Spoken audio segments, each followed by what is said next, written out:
एक और बड़ी खबर, 9 सितंबर को उपराष्ट्रपति पद का उपचुनाव होने वाला है। उपराष्ट्रपति पद के उपचुनाव को लेकर अधिसूचना जारी। 21 अगस्त तक नामांकन की आखिरी तारीख है। 25 अगस्त तक नाम वापस लिए जा सकेंगे। 9 सितंबर को 10 बजे से 5 बजे तक वोटिंग होगी।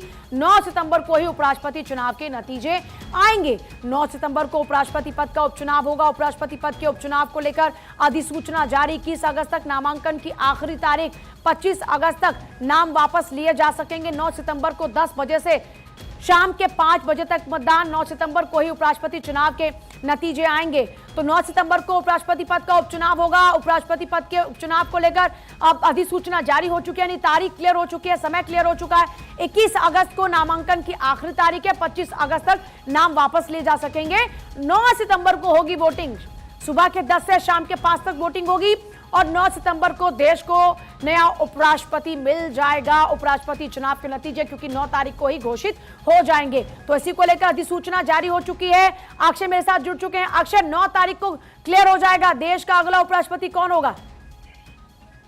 और देखिए, निश्चित है चुनाव आयोग लगातार प्रैक्टिस कर रहा था। इलेक्टोरल रोल्स कल घोषणा हुई क्योंकि वो पूरा बन करके तैयार हो चुका है। अब नोटिफिकेशन एक तरफ से जारी कर दिया गया है। हालांकि 7 अगस्त को उसका नोटिफिकेशन होगा और उसके बाद नॉमिनेशन की जो तारीख है वो 21 अगस्त है। 9 सितंबर को चुनाव होगा। अगर जरूरत पड़ी तो अन्यथा फिर जैसे 9 तारीख को ही पोल भी होगा और इसके अलावा उसी दिन उसका रिजल्ट भी घोषित हो जाएगा। 25 अगस्त का कहा जा रहा है कि कोई कैंडिडेट वापस अपना नाम ले सकता है। इसके अलावा स्क्रूटनी की तारीख की बात की जाए तो 22 अगस्त है।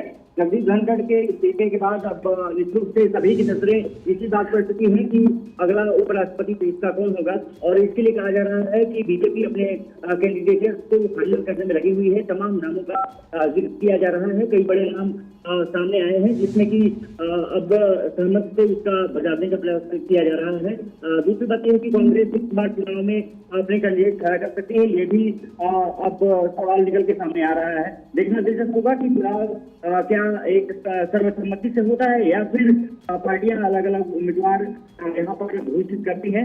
अगर घोषित करते हैं तो निश्चित होगा और उसके बाद 9 सितंबर को इसका फैसला होगा। बहुत शुक्रिया आपका फिलहाल पूरी जानकारी के लिए। 9 तारीख को पिक्चर क्लियर हो जाएगी। देश का अगला राष्ट्रपति कौन होगा, उपचुनाव को लेकर तारीख तय हो चुकी है।